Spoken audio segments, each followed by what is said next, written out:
The world has become a battlefield, deserted and in shambles.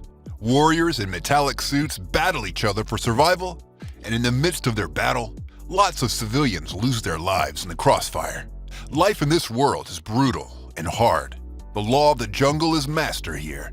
The strong feasts on the weak, and the weak are nothing but prey. Okay, fine. I'm done with all the drama and theatrics.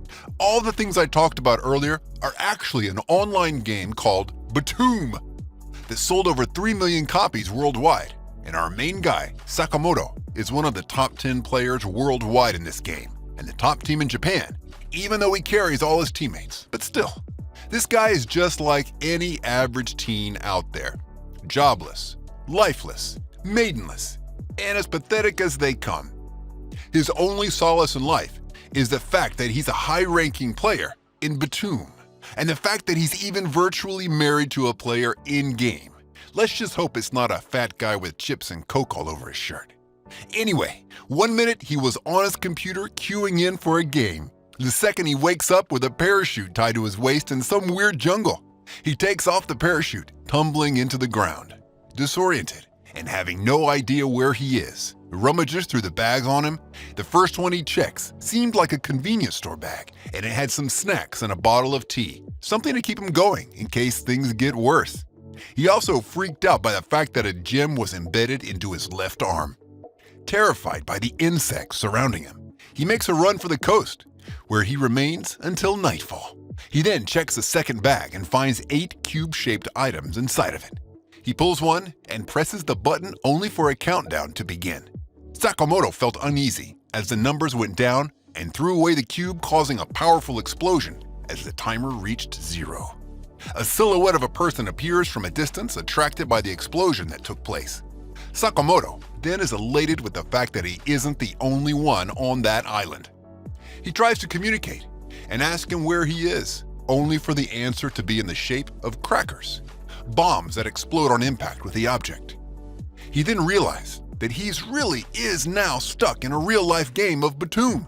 This game of cat and mouse carries on until Sakamoto has nowhere to run to, and after a couple of duds and useless bombs, he realized that his mistake lied in the timing of the throw.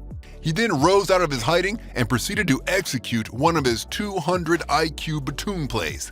He rushed from his hiding place and jumped off the edge into the water, with the other dude waiting for him patiently to resurface and blast him to pieces, oblivious to the bomb right under his nose. And just when that timer hit 0, the guy exploded into shish kebab, and his remains fell into the sea right next to Sakamoto. Sakamoto then took his bombs and carried on the exploration of the island while being weary of any attacker that came his way. Things now shift towards the second main lead in the series, Himiko, just another normal teenage girl with a normal life that played Btooom from time to time. She even met Sakamoto and played a couple of games with him, raising her rank by 20k. The episode sheds light on her past life, how and why she exactly ended up in this game on this deserted island. All she says is that this is her punishment for what she did, which we'll later on know about.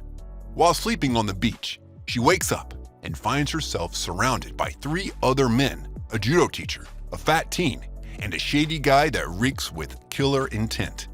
They then assure her that they're not here to fight. They only want to team up and find a way off this cursed island. They then decide to trust each other, and the first step is to put down their weapons and assign Himiko as their leader to watch over their weapons so they won't betray each other. They then spot a plane that drops something in the jungle. They track down the crate and find it fully stacked with different kinds of food. The shady dude, Himiko, and Fatso begin to eat everything. When the judo instructor finds them, he berates them that they should have saved the food rather than waste it only for him to have his throat sliced. Himiko then is waked up by Fatso after he carried all the bombs and food and decided to make a run for it. Himiko joins him, and let's just say they had a short-lived alliance as soon as his true intentions came out in the open. Thanks to him though, Himiko learned how to use the radar skill in her left arm. We're then shown a flashback of what happened back then for Himiko to end up on this island. Some asshole celebrity with his band raped Himiko's friends, including her bestie, and when they tried to get to Himiko, she made a run for it, leaving her friends behind and calling the cops.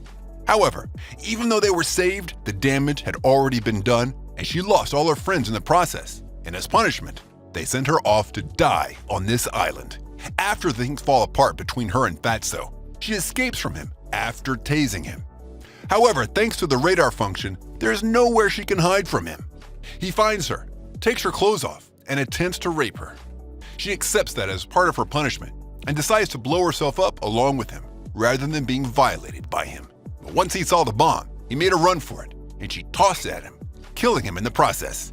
Himiko is now keen on the fact that all men are scum. As she bathes in the waterfall, cleaning her body from his filth, Sakamoto stumbles on her and finds her there.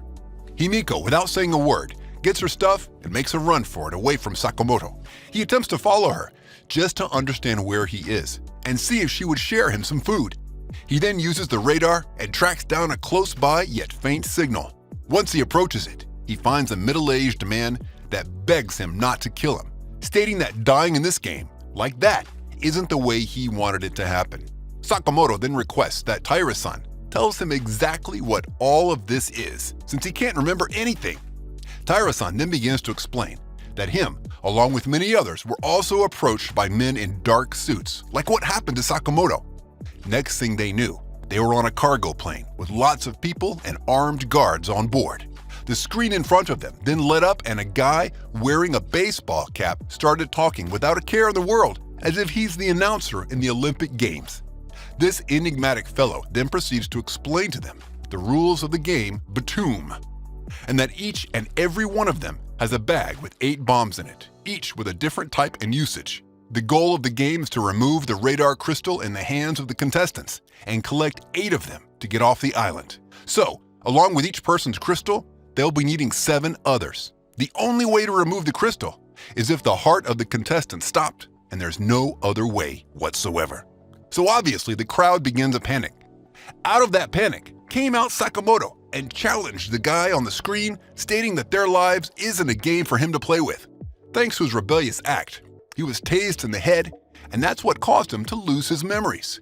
After Taira was done explaining, he offered his services and an alliance to be formed between him and Sakamoto, even though they'll need double the number of crystals. Now Sakamoto accepted his proposal on one condition. Taira needs to reveal to Sakamoto what kind of bombs he has. In that moment, we witness a glimpse of Taira's wit and brains after stating that knowing what kind of bombs they have will only make things worse and will drive a wedge in their alliance and trust of one another. The bombs are their ace in the hole, their trump card, and as such it's better off if it was kept hidden. They then hear the sound of the plane that drops food and supplies, like the one Himiko found. One of the crates falls close by, and as Sakamoto races to get it, a woman beats him to it. And as soon as she celebrates the fact that she made it to it, a landmine bomb is triggered and blows her to smithereens. The guy behind it seemed like a cruel, heartless killer. He took her crystal, the bombs she had, and the food crate and left. 1 second too late, and Sakamoto would have been the one lying on the ground now. They then decide to get the closet crate to them that fell in the woods, since they can't survive and fight on an empty stomach. If you got a problem to speak out, I'm a cowboy and let's bebop. The Stein skate at the treetop. Berserk what I'm keeping on rewatch. Hunter, I freak out. When I'm in my room, you should keep out. I'm a ghost of the shell, push you through hell like gun grave. That's a story to tell if you